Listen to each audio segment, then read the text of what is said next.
Binulabog ng naglalagablab na apoy ang mga residente ng Puro Kingfisher, Barangay 16, Bacolod City, Negros Occidental. Pasado alas 2 ng madaling araw ng Huwebes, unang araw ng buwan ng Agosto nitong taon.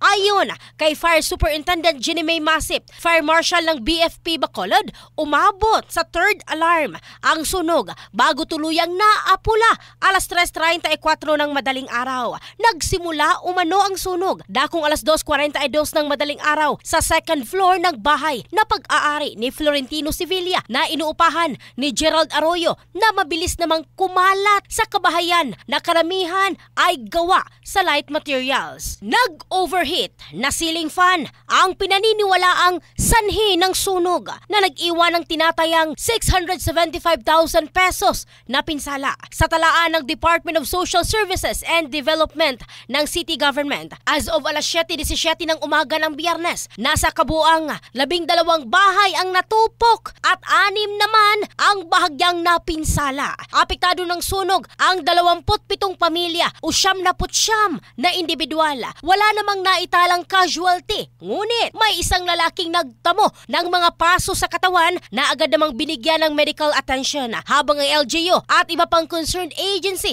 ay agad na rumesponde para sa inisyal na pangangailangan ng mga nasunugan. In the heart of changing lives, ito si Michelle Craste ng Brigada News Philippines, the Music News Authority.